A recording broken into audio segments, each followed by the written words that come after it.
En Mongolie, c'est le temps du Nadam, un festival entre compétitions sportives et divertissement. Il réunit au cœur de la steppe des milliers de participants depuis des siècles, avec au programme lutte, tir à l'arc ou équitation. C'est le grand format de cette édition. Elle est signée de nos envoyés spéciaux Stéphanie Pérez et Gaël Caron.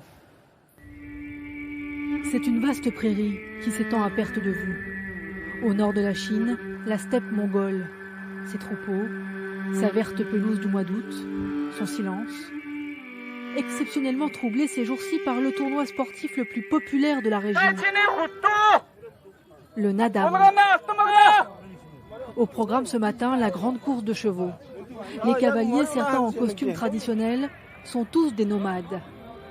Toute l'année dans la steppe, ils se déplacent avec leurs troupeaux, une vie souvent rude. Ce rendez-vous, c'est l'occasion de mesurer la force de leur monture. Moi, j'ai grandi sur un cheval. J'en fais depuis que j'ai 8 ans. Nous sommes le peuple du cheval. C'est la fierté des Mongols. Et cette compétition est très importante. Ce sont nos Jeux Olympiques.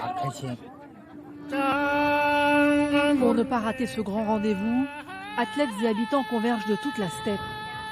Certains ont fait 5 heures de route. Comme ces archers. Dans la culture mongole, l'homme est réputé pour son adresse au tir. La compétition est donc serrée. Mais là, le matériel n'a pas grand-chose à voir avec celui des médaillés olympiques de Londres. L'arc est fabriqué avec de la corne de buffle, des tendons de bœuf, et il est recouvert de peau de serpent parce que ça résiste à l'humidité. Tout ça, ça assure une bonne élasticité. Pour les concurrents, il s'agit aussi de défendre l'identité mongole et des traditions ancestrales qui tendent à disparaître. Depuis le début des années 2000, de plus en plus de nomades se sédentarisent.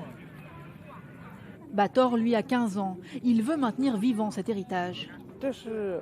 Si je veux devenir un homme, un vrai Mongol, je dois savoir faire du cheval, du tir et de la lutte. C'est obligatoire. L'autre discipline phare du Nadam, c'est la lutte. Pour les Mongols, plus qu'une tradition, c'est un art. Et cette année, il y a plus de 1000 concurrents pour le titre suprême. Le rituel n'a pas changé depuis que le conquérant Gengis Khan, fondateur de l'Empire mongol, a créé ce tournoi au XIIIe siècle. Chacun, sous le regard de la foule, veut prouver sa virilité. Ici, pas de catégorie de poids. Le gagnant empochera 12 000 €, une coquette somme. Mais dans la steppe, ce n'est pas ce qui compte. Et les plus forts, on les reconnaît facilement. Ce collier, c'est un honneur pour les lutteurs mongols. Plus tu as de victoires, plus tu as de rubans et plus tu es reconnu. Lui, c'est l'un des meilleurs, une star locale, admiré parce qu'il perpétue la tradition avec succès.